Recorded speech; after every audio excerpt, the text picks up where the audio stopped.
நீங்க சீமானுக்கு ஓட்டு போடணும்னு அவசியம் இல்லைங்க. அந்த மனுஷன் என்னதான் பேசுதுன்னு கொஞ்சம் கேளுங்களேன். நீங்க தூங்குறீங்கல்ல, நீங்க தூங்க போற நேரத்துல யூடியூப்குள்ளார போய் சீமான் ஸ்பீச்னு சொல்லி கேட்டு கொஞ்சம் ஒரு அரை மணி நேரம் கேளுங்களேன். அந்த மனுஷன் என்னதான் பேசுதுன்னு கேளுங்களேன்.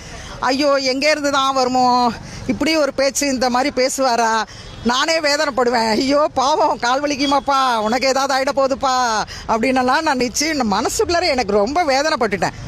ஐயோ இப்போ கூட நான் அழுதுட்டேன். பேசினார் பெரியார் மட்டும்ல, எங்களுக்கு 1000 பெரியார் இருக்காருன்னு பேசுனாங்க பாருங்க. ஐயோ நான் ஃபுல்லாக உட்காந்து, ஏன்னா வேலை போனது உட்காந்து டிவியில் இவர் பேசுகிறதான் கேட்குறதான் நான்.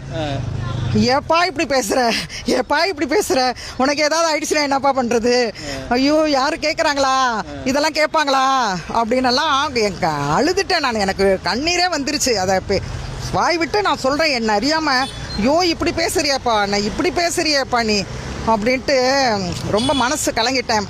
மக்களை நான் தான் சொன்னேன், ஓட்டு போடு, போடாம போ, கொஞ்சம் 1 மணி நேரம்னாலும் செத்த தூங்க போகிற நேரத்தில் போட்டுட்டு காதில் வாங்குங்க அப்படின்னு தான் நான் சொல்லிக்கிறது எல்லார்கிட்டையும்.